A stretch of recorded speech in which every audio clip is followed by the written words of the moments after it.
Soy Ricardo Castro, docente asesor del Centro de Conciliación de la universidad. Espero que todos se encuentren muy bien. Entonces, de antemano, pues, quiero recordarles que esta es una de las charlas de actualización, las cuales realizamos por medio del Centro de Conciliación, con el fin de evaluar a los estudiantes que se encuentran cursando las materias de consultorio jurídico 1, 2 y 3. Por lo cual recomiendo previamente, digámoslo así, la lectura de la ley 2442 del 27 de diciembre del 2024. Obviamente, lo referente a divorcio y cesación de efectos civiles del matrimonio religioso, como también una lectura al artículo 154 del Código Civil. Como lo dice en nuestra presentación, pues hoy hablaremos acerca de la ley 2442 de 2024,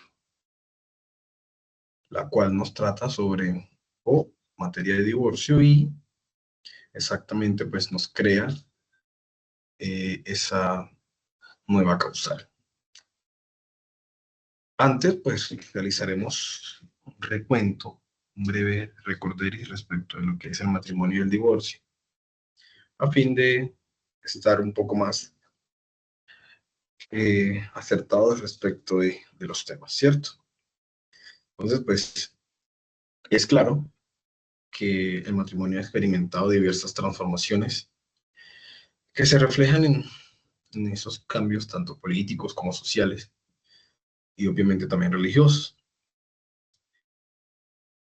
Es claro que el matrimonio también ha estado influenciado, digamos así, religiosamente más que todo por la Iglesia Católica. De hecho, desde sus inicios, la legislación inicial reconocía únicamente el matrimonio religioso, ya luego por ejemplo, con la ley 57 de 1887, pues que crea el cambio importante y se adopta, digámoslo así, el Código Civil y se reconocen esos efectos civiles del matrimonio católico. Luego, con la ley 54 de 1924, conocida como la ley Concha, ¿cierto? Se introduce la posibilidad de que los católicos pudieran contraer matrimonio civilmente mediante un proceso de apostasía. Era nada más y nada menos que renunciar de cierta forma a su religión. Pero que para la época esto era visto como una deshonra pública. Por otro lado,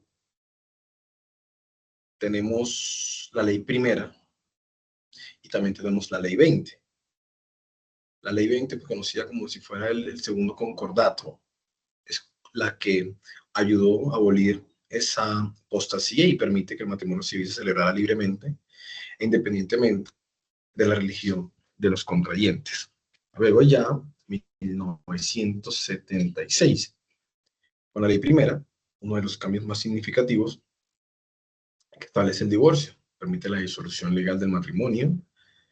Pues digo yo que este cambio refleja una de las crecientes aceptaciones de diversidad de formas de unión y la necesidad de adoptar, digámoslo así, una legislación coherente con las realidades sociales.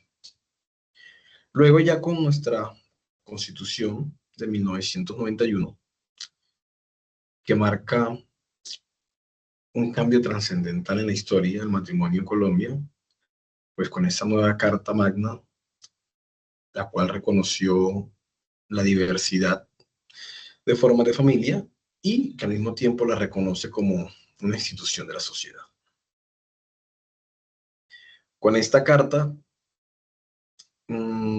se abre la puerta a una mayor inclusión, como les decía hace un momento, y reconoce los diferentes tipos de familia.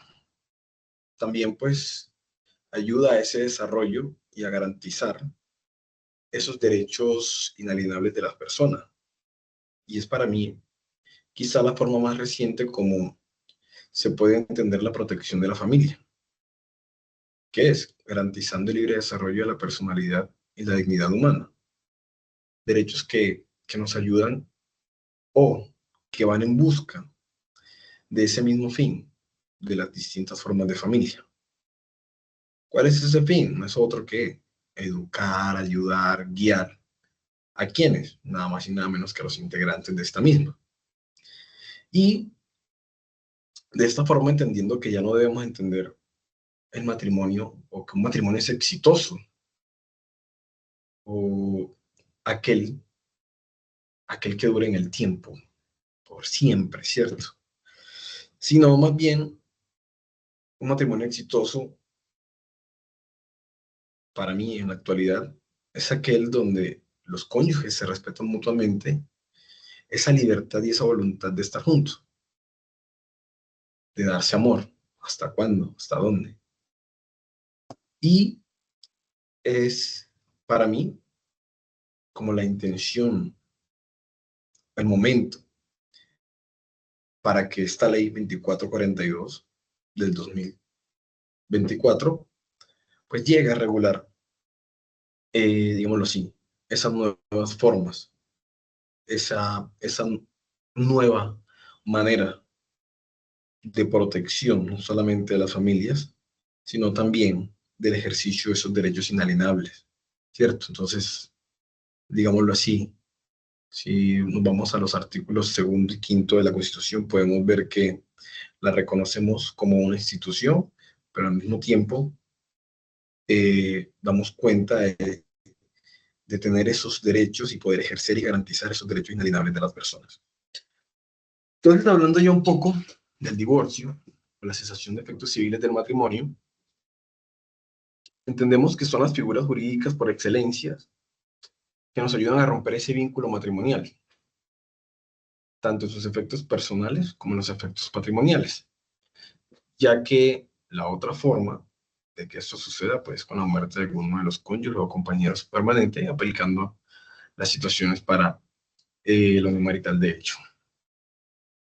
Entonces tenemos que la ley 25 del 17 de diciembre de 1992 instauró el divorcio como lo conocemos hasta el día de hoy, hasta, perdón, hasta el mes de diciembre del año 2024, exactamente hasta el 27, el cual se habían creado 9 causales que se distinguen entre objetivas y de remedio y subjetivas o de sanción, que dentro de esas de remedios tenemos ubicadas en los numerales 6, no, octavo y noveno, obviamente ahora la décima, y dentro de las sancionatorias están contenidas en los numerales primero, segundo, tercero, cuarto y quinto, y séptimo del artículo 154 del Código. Es importante hacer una diferenciación y una aclaración en qué aspecto sobre las causales. Y es que las subjetivas son aquellas que dan paso a una sanción. Es decir, además de romper el vínculo, ¿cierto? Y todos sus efectos, se condena al cónyuge culpable, a qué o aquel cónyuge generador de los hechos, a pagar una indemnización. ¿A quién? Cónyuge inocente, por los perjuicios y daños generados durante esa relación. Derivados, por ejemplo, daño derivado de violencia intrafamiliar, ¿cierto? Entonces, en ese caso, para que lo tengamos de presente. Por su lado, en las causales objetivas, esas sanciones son muy extrañas, no son muy ocasionales, por llamarlo de esa manera, pues normalmente esas no generan daño, por lo cual no es llamado a reparar. Asimismo, es importante recordar que cuando el divorcio procede por una causal subjetiva, solo puede ser solicitado por la parte inocente, esto en el marco pues, del principio del derecho general, en donde nadie puede alegar su propia culpa, dolo a su favor. Entonces, ahora sí, adentrándonos en la norma, en la 2442 del 2024, en su primer artículo encontramos el objeto. Vamos a leerlo, tal cual como lo trae la norma, y nos dice: la presente ley tiene por objeto incorporar a la legislación civil una causa que permite el divorcio por la sola manifestación de la voluntad de cualquiera de los cónyuges y dictar otras disposiciones. En ese orden de idea, podemos verificar que este objeto no es singular, sino que es plural. Nos dice que nos crea una causal y al mismo tiempo modifica algunas disposiciones del Código Civil. Ya luego entraremos a mirar qué temas en específicos, ¿cierto? Iremos leyendo, en algunos momentos me devolveré por asunto de notas para recalcar sobre ciertos temas, en otros puntos me adelantaré y daremos por terminada de esa forma la charla del día de hoy. Seguimos, artículo segundo. Dice, adición es un numeral nuevo al artículo 154 del Código Civil, como numeral 10, el cual quedará así. Artículo 154. Causales de divorcio. Son causales de divorcio, nos dice, décimo, la sola voluntad de cualquiera de los cónyuges. Entonces es importante aquí crear una diferenciación y dejar claro y entender que una cosa es el divorcio y otra cosa son o serían los efectos que se derivan de este. Volviendo al artículo segundo, causal décima, podríamos decir que si nosotros iniciamos un proceso de divorcio por esta causal, pretensión, ¿cuál? Que se declare, decrete el divorcio, entonces por regla general, en ese sentido, el cónyuge que lo solicita habrá que concederse ese divorcio. Respecto a esa causal, respecto a esa pretensión, no habrá derecho a discusión, ¿cierto? Obviamente siempre se cumplan todos esos presupuestos y requisitos procesales. Ahora bien, ¿dónde podría entrar esa discusión? En esos efectos que se derivan del divorcio, ¿cierto? Seguimos. Artículo tercero. Artículo tercero. Nos dice, modifíquese el artículo 156 del Código Civil, el cual quedará. Este quizá antes de proceder con la lectura completa, es el artículo en donde realmente se desarrolla casi que todos los cambios. Voy a leer el artículo antiguo y luego iremos leyendo de forma continua, con pausas, el artículo de la ley, ¿cierto? El que nos crea la modificación. Hay que tener claro que el artículo 156 anterior es muy pequeño. De la siguiente manera. Legitimación y oportunidad para presentar la demanda, el artículo antiguo. El divorcio solo podrá ser demandado por el cónyuge que no haya dado lugar a los hechos que lo motivan, y dentro del término de un año, contado desde cuando tuvo conocimiento de ello respecto de las causales primera y séptima, o desde cuando sucedieron respecto de las causales segunda, tercera, cuarta y quinta, ¿cierto? Entonces nos establecía, teníamos un término de caducidad de un año. ¿Desde cuándo lo contábamos? Dependiendo si eran las causales primera o séptima, desde su conocimiento respecto de las segunda, tercera, cuarta y quinta, desde cuando sucediera la situación. Entonces, vámonos a leer el nuevo artículo y nos dice, legitimación y oportunidad para presentar la demanda. El divorcio solo podrá ser demandado por el cónyuge que no haya dado lugar a los hechos que lo motivan, con excepción de lo previsto en el presente artículo con respecto a la causal décima del artículo 154. La demanda de divorcio podrá presentarse en cualquier momento sin límites de caducidad. Encontramos una modificación. ¿Cuál? Primera, nos dice que ahora cualquiera de los cónyuges respecto de la causal décima podrá iniciar el proceso en esta, ¿sí o no? Que se acaba el término de caducidad para la presentación del proceso de divorcio, ¿cierto? Más adelante nos daremos cuenta de que hay un cambio en esa parte de la modificación de la caducidad y también aumenta ese término, ¿cierto? Entonces tenemos claro, con este nuevo artículo, respecto de la presentación de la demanda del divorcio, no tenemos término de caducidad y que mediante el numeral décimo, la causal décima, podemos o pueden cualquiera de los cónyuges iniciar su proceso de divorcio. Vámonos al inciso segundo de este mismo artículo.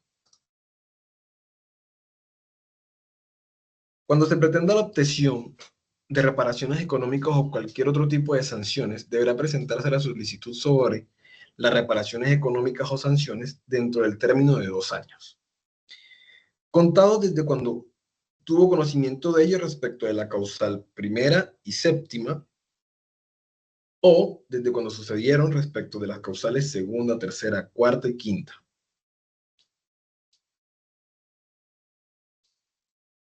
Tenemos que nuevamente aparece la caducidad, pero ya no se aplica, como les decía hace un momento, para iniciar el proceso, sino que se aplica para esos efectos y esas sanciones de reparaciones económicas que se desprenden, ¿cierto?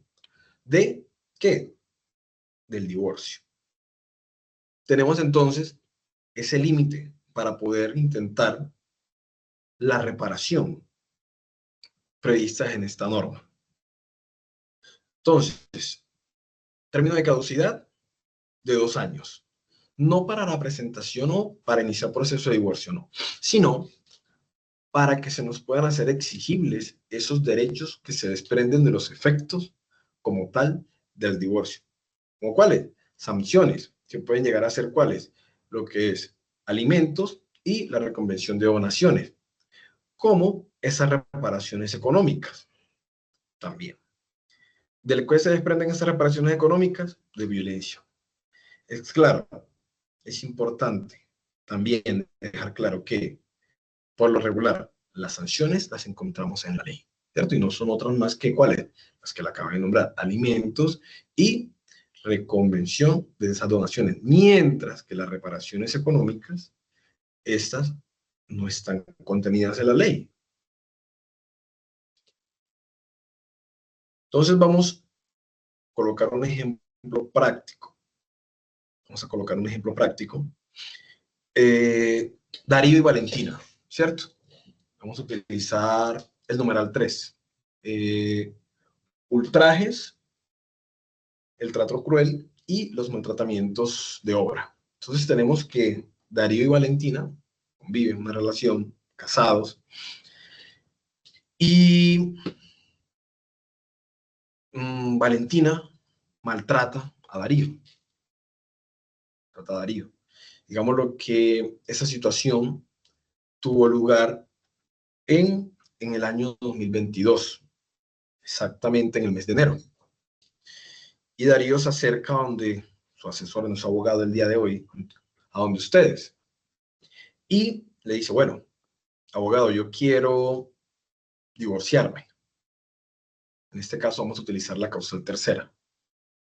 Quiero divorciarme porque Valentina me ultrajó. Listo.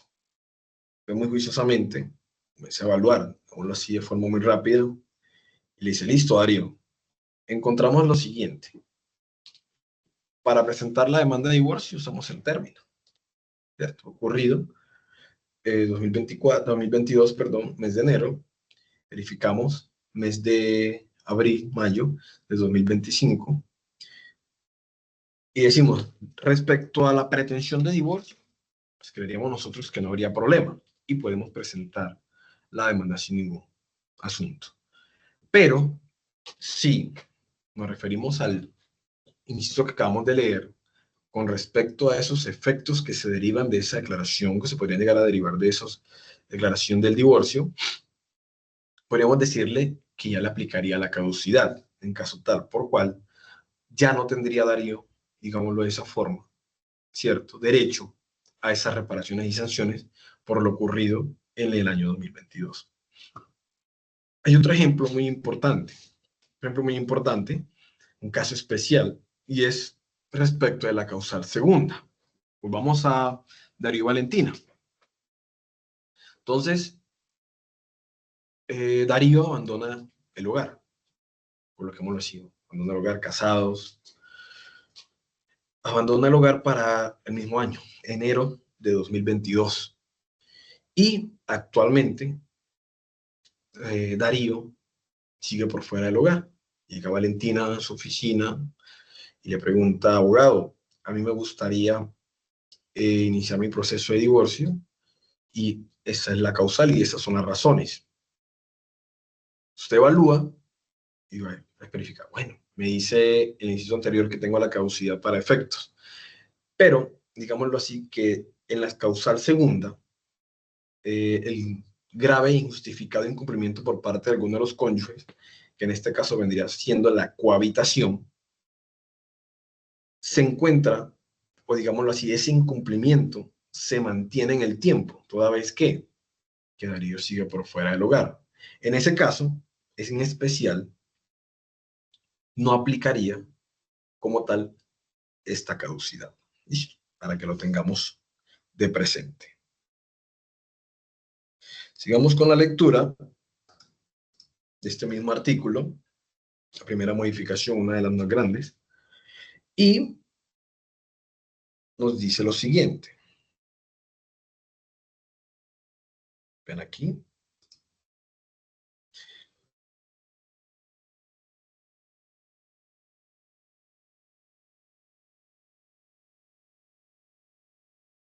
Está.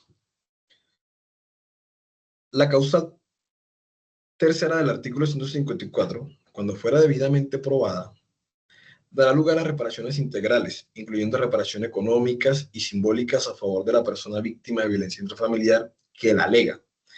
Estas reparaciones serán declaradas en la sentencia de divorcio aún de oficio. Entonces, debemos tener claro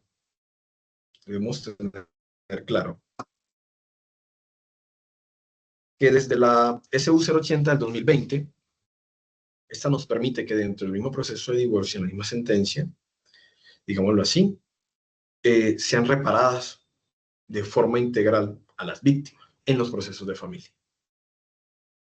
Entonces aquí viene un jueguito procesal sustancial muy importante. ¿En qué sentido? Y es que, como lo dice el artículo, vamos a leerlo.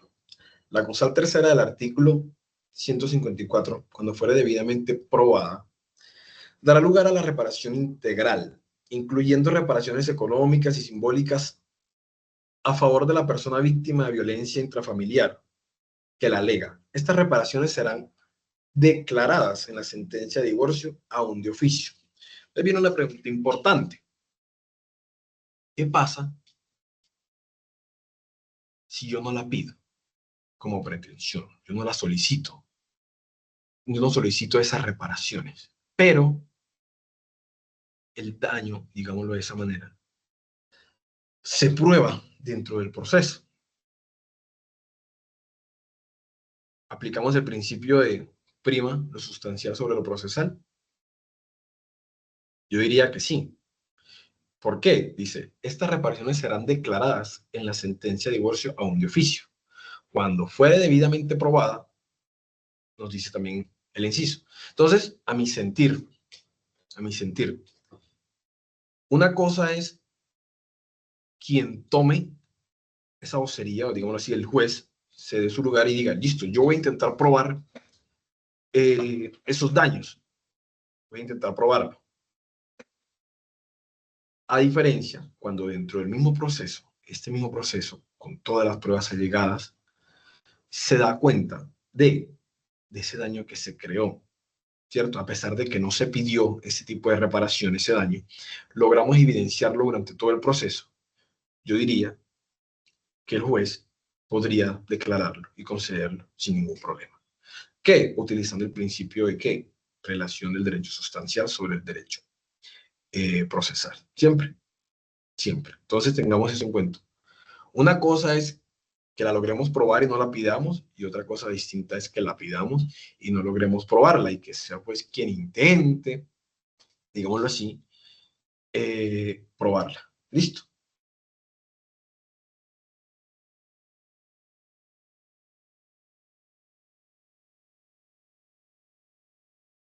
¿Ok? Respecto a la causal décima, cualquiera de los cónyuges podrá presentar la demanda de divorcio en cualquier momento. Eso está claro. La cual deberá ser acompañada por una propuesta de divorcio que contenga las medidas que hayan de regular los efectos derivados del mismo. Efectos derivados del mismo, por esa diferenciación al principio que les contaba. Una cosa es el divorcio y otra cosa son los efectos que se derivan de este. El demandado solo podrá oponerse al contenido de la propuesta de divorcio, proponiendo una distinta. Ese es otro punto bastante interesante. Bueno, es claro para nadie que esta norma es nueva y que actualmente, por lo corta que es, por esa quizá falta de técnica del legislador de no establecer adecuadamente en su lugar, digámoslo así, en la codificación, la parte sustancial o la parte procesal, eh, hay dudas respecto al fin de este proceso. ¿Por qué? Nosotros podemos iniciar con la causal décima, podremos acumularlo con otras causales, pero él podría tomar una vía totalmente distinta. ¿Cuál? Si es ante notario, por ejemplo, se convertiría en un proceso de mutuo acuerdo. Y lo mismo sucedería respecto a un juez, ¿cierto? Respecto a la jurisdicción. Pero podría convertirse también en un proceso contencioso. ¿En qué aspecto? Si el abogado, digámoslo de esa manera, eh, digámoslo así, esta parte de la propuesta también incluye esta propuesta dentro de sus hechos de la demanda, pues el demandado podrá contestar y atacar respecto del 93 toda la demanda. Por ejemplo, hasta podrá eh, solicitar la demanda de reconvención, presentar demanda de reconvención respecto a este 93 del Código General del Proceso, ¿cierto? Entonces, volviendo a este inciso, nos dice, el demandado solo podrá oponerse al contenido de la propuesta de divorcio, proponiendo una distinta. Y, pues, hay que tener claro que este realmente es el inciso en donde se regula y se desarrolla la causal décima. ¿Y por qué les decía yo lo de la técnica? Porque esto realmente debió haber quedado en el Código General de Proceso, no acá en el Código Civil, pero bueno. Eh, ¿Qué se debe hacer con esa posición? ¿Sobre qué se puede oponer? ¿Cierto? Entonces, queda claro, digámoslo de esta manera, que para que se pueda acudir a divorcio mediante la causal número 10, sí o sí, tenemos que presentar una propuesta de divorcio. Ese es uno de los requisitos principales. Causal décima, propuesta de divorcio. ¿Qué vamos a mirar? En esa propuesta vamos a establecer todos esos efectos que se regulan. Vamos a mirar enseguida qué debe contener, ¿cierto? ¿Qué debe contener esa propuesta? Veríamos el parágrafo primero y nos dice, la propuesta de divorcio contendrá, si es el caso, disposiciones sobre el cumplimiento de las obligaciones alimentarias, la reparación integral, incluyendo reparaciones económicas y simbólicas, sobre la liquidación de la sociedad conyugal. Si hubieran hijos, la propuesta deberá contener la forma como contribuirán los padres a su crianza, educación y establecimiento, precisando la cuantía de las obligaciones alimentarias conforme al artículo 24 del Código de la Infancia y Adolescencia, indicando lugar y forma de su cumplimiento, además, y demás aspectos que se estimen necesarios, custodia y cuidados personales de los menores y régimen de visita, su periodicidad, primando siempre el interés superior del niño y niño adolescente. Entonces, esos efectos, ¿qué van a regular esos efectos y qué contendrán esa propuesta. Respecto a los cónyuges, alimentos y sanciones y reparaciones. Ya habíamos hablado anteriormente. Ahora, respecto de los hijos menores, custodia, cuidados personales, alimentos, régimen de visita. Y respecto de la sociedad conyugal o patrimonial, ¿cierto? La liquidación de esa propuesta, ¿cierto? ¿Desde cuándo será a entender? Hay que mirar en el caso concreto. Podríamos, de hecho, utilizar la SU 4027 o la C 3085, ¿cierto? Que son sentencias que nos ha tocado temas importantes y la cual nos dice, por ejemplo, que en los casos de separación, esta se entiende, ocurrió los 2 años, se entiende que ya no hay ese ánimo de salir adelante entre la pareja, ¿cierto? Siguiendo con la lectura, dice lo siguiente. El juez debería revisar de oficio la asignación de las obligaciones alimentarias propuestas por las partes en el caso de encontrarse involucrados menores de edad, la asignación de obligación alimentaria entre las partes, a fin de verificar si uno de los cónyuges carece de medios para la subsistencia. Entonces, aquí tenemos, digámoslo así, de cierta manera, otra de las garantías respecto a ese cónyuge, y es cuál. Cuando uno de los cónyuges necesita o quiere, pide alimento, ya no necesita, digámoslo de esa manera, que el otro sea culpable o que él sea inocente. En este caso, solo se necesita verificar, ¿cierto?, que carece de medios para subsistencia. Entonces, aquí la pregunta es importante. Cuando yo hago la propuesta y ofrezco esos alimentos, u ofrezco una reparación porque abandoné el hogar, porque si en algún momento existió alguna violencia por medio, algún daño físico, psicológico, cuando yo soy el que estoy ofreciendo, se debe explicar, se debe dar la razón del por qué estoy dando esa reparación económica, esa razón por la cual estoy dando esos alimentos. En mi caso, yo diría que no, ¿cierto? Situación que es distinta. Cuando soy yo, demandante, quien la está solicitando, en ese caso, sí se debe explicar. Con respecto a los alimentos tenemos claro, solamente debemos demostrar que existe carencia y medios para subsistir.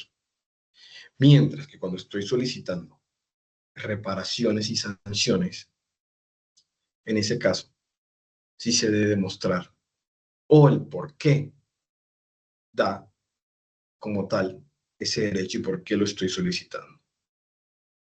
¿Cierto? Entonces, para que tengamos eso en cuenta. Sigamos entonces con la lectura.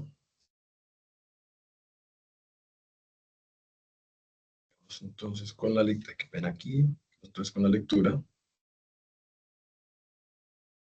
Asimismo, el juez deberá revisar de oficio y desde una perspectiva de género la existencia de otras causales de divorcio y ordenar todas las medidas para proteger al cónyuge que se encuentre en una situación de riesgo o en la posibilidad de sufrir un daño grave para su integridad personal y su vida o su propiedad. Imagino yo que cuando hablamos de perspectiva de género, pues aplica tanto para hombres como para mujeres.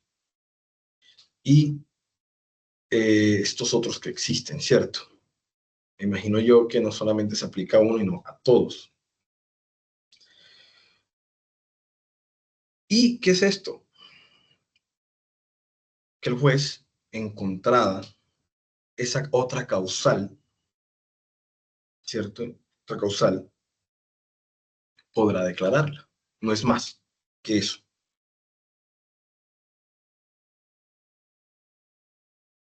En todo caso, el juez podrá proponer fórmulas de arreglo alternativas a las propuestas presentadas por las partes, siempre que se garanticen los derechos de alimento de los menores de edad y el cónyuge que carezca de medio de subsistencia.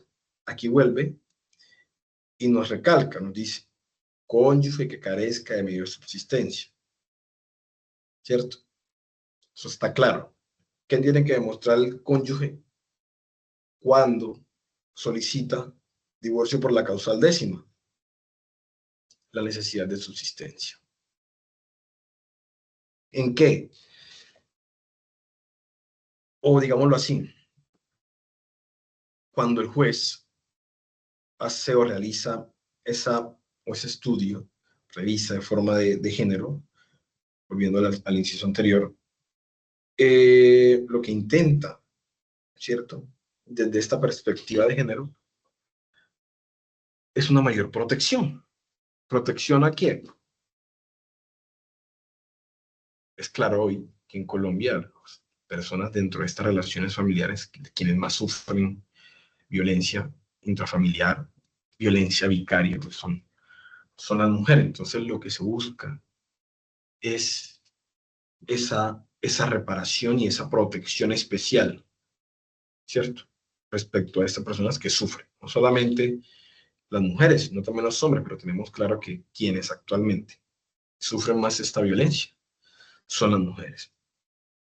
Parágrafo segundo nos dice que los contrayentes que suscriban capitulaciones matrimoniales podrán regular el tema de las indemnizaciones por terminación material de matrimonio dentro de esta. Entonces, digámoslo así que anticipadamente se pueden llegar a esos acuerdos o a ese acuerdo desde el inicio del matrimonio, decir, bueno, en caso tal de que alguno de nosotros dos tome la decisión unilateralmente de terminar este vínculo, pues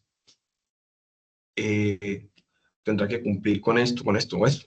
Ellos mismos ya los tendrán establecido previamente. Ya llegando al artículo cuarto, este nos dice que va a hacer una modificación al artículo 160 del Código Civil. Me gustaría leer nuevamente el artículo antiguo para intentar contrastar un poco, ¿cierto? Y nos dice así, el artículo 160 antiguo. Ejecutaría la sentencia que decreta el divorcio. Queda disuelto el vínculo en matrimonio civil y cesan los efectos civiles del matrimonio religioso. Asimismo, se disuelve la sociedad conyugal, pero subsisten los deberes y los derechos de las partes respecto de los hijos comunes, según el caso, los derechos y deberes de alimentos de los cónyuges entre sí. Ahora vendremos a leer ese nuevo. Efectos del divorcio. Ejecutaría la sentencia que decreta el divorcio, queda disuelto el vínculo en el matrimonio civil y cesan los efectos civiles del matrimonio religioso. Asimismo, se disuelve la sociedad conyugal, pero subsisten los demás derechos de las partes respecto de los hijos comunes y, según el caso, los derechos y deberes alimentarios de los cónyuges entre sí, salvo que haya mediado renuncia voluntaria a los mismos. Cuando el divorcio fuere solicitado bajo la causal décima, los efectos del divorcio le serán extensibles. A falta de acuerdo entre los cónyuges, el juez determinará las medidas que hayan de regular los efectos derivados de la sentencia de divorcio, de acuerdo con el inciso primero de este artículo. Entonces, podemos verificar lo siguiente, y es que subsiste, ¿cierto? Y que en caso tal, los cónyuges entre sí también podrán renunciar a esos alimentos. Leyendo el inciso segundo nos dice, cuando el divorcio fuere solicitado bajo la causal décima, los efectos del divorcio le serán extensibles. A falta de acuerdo entre los cónyuges, el juez determinará las medidas que hayan de dar lugar de regular los efectos derivados de la sentencia de divorcio, de acuerdo con el inciso primero de este artículo.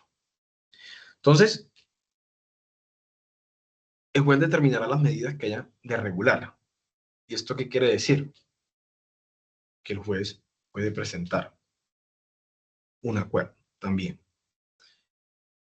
para evitar quizá esos puntos polares que tienen el acuerdo o los acuerdos en caso tal presentados por los cónyuges.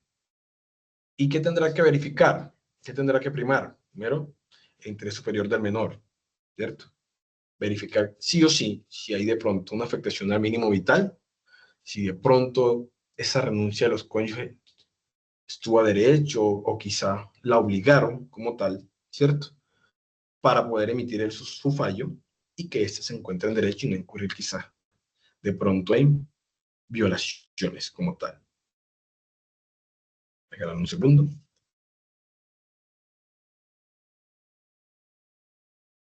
Ya finalizando, encontramos el artículo quinto. Este nos crea la modificación y nos establece un nuevo régimen respecto a quienes se le deben alimentos, el 411 del Código Civil. Y nos dice, alimentos para divorcio unilateral, adiciónese al nuevo artículo 411, perdón, sí, artículo 411, Código Civil, el numeral 13, el cual quedará así. Al cónyuge al que por ocasión de divorcio tramitado bajo la causal décima carezca de medios para la subsistencia, siempre y cuando no contraiga un nuevo vínculo matrimonial o una nueva unión marital de hecho. Entonces, aquí es donde yo le recalco. ¿En qué sentido? Y es que ya no es necesario mostrar esa culpabilidad del otro o inocencia del que lo pide respecto o para solicitar alimentos. No se necesita culpa. Simplemente, ¿qué necesitamos? Lo que les decía hace un momento. Esa necesidad de alimentos, ¿cierto? O más bien, esa imposibilidad de subsistir por sus propios medios para que haya lugar. Y obviamente, que a quien yo se lo estoy pidiendo tenga la capacidad económica para darlos. Leyendo el artículo sexto, nos dice, extensión de aplicación a divorcio, mutuo acuerdo y disolución de uniones maritales de hecho. En cuanto sea pertinente, las disposiciones relativas a los efectos del divorcio de que trata el artículo cuarto de la presente ley serán aplicables al divorcio de común acuerdo ante juez o notario y en caso de disolución definitiva de la unión marital de hecho o por acuerdo de cesación de efectos civiles de esta unión en lo relativo a los derechos y deberes personales y con hijos, el régimen económico derivado de la unión y de las reparaciones e indemnizaciones. Entonces, el legislador, en aras de esa protección, no de igualar la unión marital de hecho al matrimonio, sino de quizá a esa misma protección, pues nos dice que se le aplicarán estos efectos tanto a el divorcio, cesación de efectos civiles y también a las uniones maritales de hecho. Ya terminando, nos dice el artículo séptimo. El divorcio unilateral ante notarios. El cónyuge que haya iniciado el trámite de divorcio por la causal décima podrá acudir al trámite notarial siempre que, por mutuo acuerdo, decidan tramitarlo bajo la causal 9, por lo que se podrá continuar y terminar el trámite ante notario. Y aquí sale una pregunta, sé que una pregunta muy importante es, ¿qué pasa si no hay acuerdo? Es claro que el notario ya no podrá adelantar este proceso, por lo cual deberá dirigirlo, enviarlo a un juez. Finalmente, el artículo octavo, la presente ley rige a partir de su promulgación y deroga las disposiciones a las que sean contrarias. De esta manera, vamos por hoy, terminada esta charla de actualización, ¿cierto? Sin dejar de lado las invitaciones iniciales, y es una lectura previa a lo concerniente a divorcio y matrimonio en Colombia, como también a esta norma. Es importante estar pendiente, estamos en constante cambio. verificando cómo a medida que lo vamos utilizando poco a poco, pues se va desarrollando y vamos entendiendo esta norma que literalmente nos trae 7 artículos que nos crea una cantidad amplia de modificaciones y nos deja también, digámoslo así, esos espacios de duda que de otra manera, si no es usándola, no tendríamos forma de eh, llenarlos, ¿cierto? O poderlos llegar a entender a cómo se dan en el tiempo y jurídicamente. De antemano, muchísimas gracias por la atención prestada y pues estaré atento a ustedes a cualquier duda en el centro de conciliación. Por allá pueden pasar y saludarnos. Muchas gracias, que estén muy bien.